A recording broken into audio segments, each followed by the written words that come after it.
जय माता दी दोस्तों, वर्ल्ड बेस्ट मैजिक में आपका हार्दिक स्वागत है। कैसे हैं आप सब, ये बताने के लिए कमेंट बॉक्स में जय माता दी जरूर लिखें। दोस्तों, आज हम इस वीडियो में बात करेंगे कि जो हम नवरात्रि में माता की चौकी लगाते हैं या कलश स्थापना करते हैं, तो नवरात्रि व्रत के पारण के बाद हमें इन चीज़ों का विसर्जन किस प्रकार करना चाहिए, यानी इन्हें किस प्रकार हटाना चाहिए।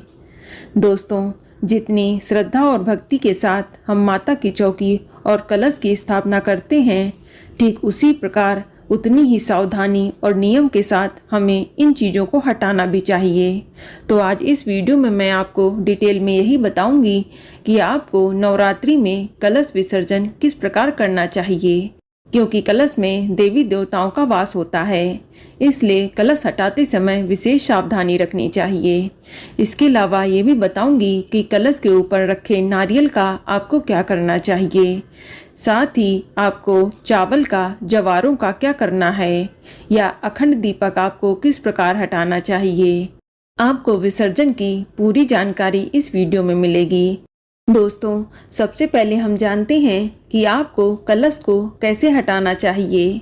दोस्तों, आप सबसे पहले कलश और माँ दुर्गा की मूर्ति को प्रणाम करते हुए उनसे आशीर्वाद मांगें कि हे माँ, मैंने आपके नवरात्र के 9 दिनों का व्रत पूरी भक्ति और श्रद्धा के साथ किया है। आप हमें अपना आशीर्वाद प्रदान करें और हमारे घर में सुख समृद्धि और शांति बनाए रखें। और साथ ही साथ इन 9 दिनों में अगर हमसे कोई भूल चूक हुई हो तो उसके लिए क्षमा करें। इसके बाद आप एक थाली ले लें, क्योंकि जब भी आप कोई भी चीज़ हटाएंगे तो उसे आप डायरेक्ट ज़मीन पर नहीं रखेंगे। कई लोग जल्दबाजी में कलश हटाते समय फूल और नारियल आदि सब जमीन में वही रख देते हैं, तो ध्यान रखें कि आपको ऐसा नहीं करना है। आप एक थाली ले लें, उसमें सबसे पहले कलश का नारियल उठाकर रखें, फिर चावल की कटोरी हटाएं। अब जो आम के पत्ते हैं, अब उन्हें हटाएं।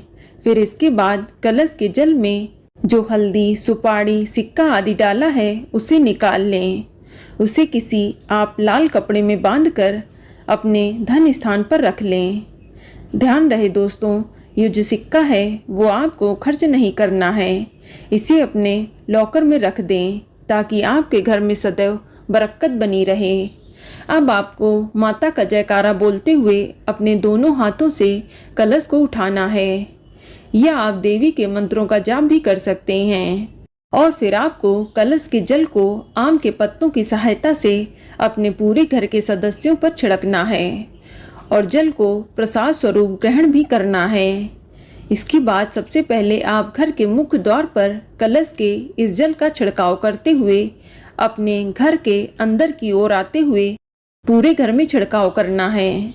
बस ध्यान रखें कि आप घर के टॉयलेट में इस जल का छिड़काव ना करें। ऐसा माना जाता है कि कलश के जल में सभी देवी देवताओं का आशीर्वाद होता है। इसके बाद जो जल कलश में बच जाए उसे आप तुलसी के गमले में डाल दें, या किसी भी शुभ पेड़ के गमले में डाल सकते हैं। फिर जो खाली कलश है उसके बारे में बता दूं कि अगर आपका कलश मिट्टी का है तो उसे आप विसर्जित यानी जल प्रवाह करेंगे, और यदि आपका कलश पीतल, तांबे का या किसी धातु का है तो उसे आप अपने पूजा स्थल पर रख लें। आप इसी कलश में दोबारा कलश स्थापना कर सकते हैं, लेकिन ध्यान रहे कि मिट्टी का कलश आप दोबारा इस्तेमाल नहीं कर सकते। अब बात करते हैं कि कलश पर रखे नारियल का क्या करना चाहिए, उसे तोड़ना चाहिए या नहीं, क्योंकि कुछ लोगों का मानना है कि नारियल को तोड़कर प्रसाद स्वरूप खा सकते हैं, या वहीं कुछ लोगों का मानना है कि कलश पर रखे नारियल को विसर्जित करना चाहिए।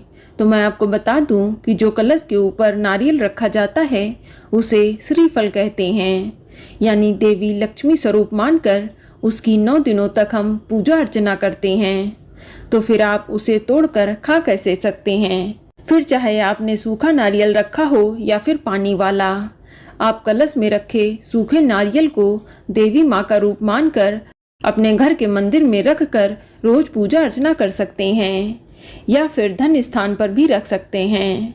लेकिन यदि आप उसे घर में रखना नहीं चाहते हैं तो इस देवी स्वरूप इस नारियल को आप जल में विसर्जित करना ही उचित रहता है।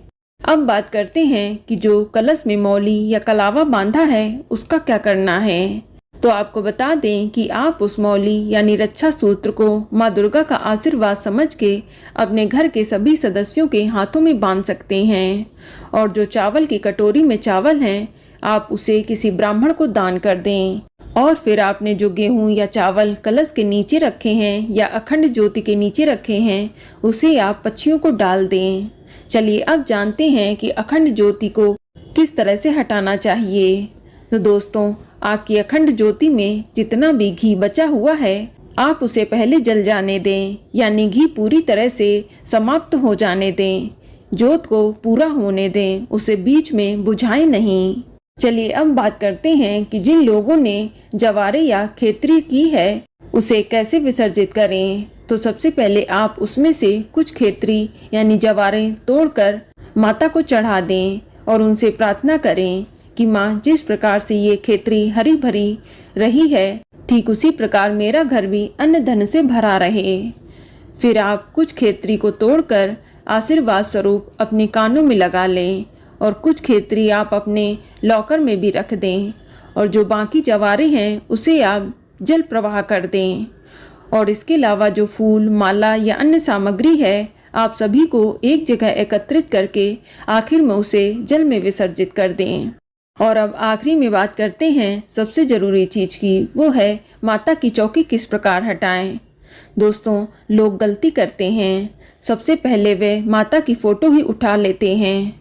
तो आपको बता दें कि आपको सबसे पहले जो आपने श्रृंगार की सामग्री आदि चढ़ाई है उसे हटाना चाहिए।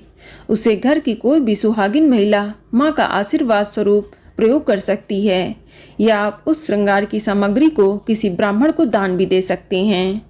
फिर आप इसके बाद जो भी आपने माता के सामने फूल माला चढ़ाई है उसे उठाएं। अब आप माता का जयकारा बोलते हुए सबसे पहले माता की चौकी को अपनी जगह से हिला दें। फिर इसके बाद आप माँ दुर्गा की फोटो यानी प्रतिमा उठाकर अपने घर के मंदिर पर रख दें। और यदि आपने मिट्टी की मूर्ति स्थापित की है तो उसे आप जल प्रवाह कर सकते हैं। इसके बाद जो लाल वस्त्र है जो चौकी पर बिछा है उसे किसी ब्राह्मण को दे दें। अब आप चौकी को उस जगह से उठाकर अपने घर के मंदिर पर रख दें या जहां आप रखते हैं वहां रख दें। तो दोस्तों, इस प्रकार से आप पूरी श्रद्धा, भक्ति और सावधानी के साथ विसर्जन करेंगे तो देवी माता अपनी कृपा आप पर सदैव बनाए रखेंगी। तो बोलो माँ जगदम्बा की जय। तो दोस्तों, ये जानकारी आपको अच्छी लगी तो कमेंट में जय माता दी जरूर लिखें। और अगर आपका कोई सवाल है तो उसे कमेंट बॉक्स में अवश्य पूछ लें। और इस वीडियो को लाइक करें, शेयर करें और साथ ही साथ चैनल को सब्सक्राइब करें। धन्यवाद।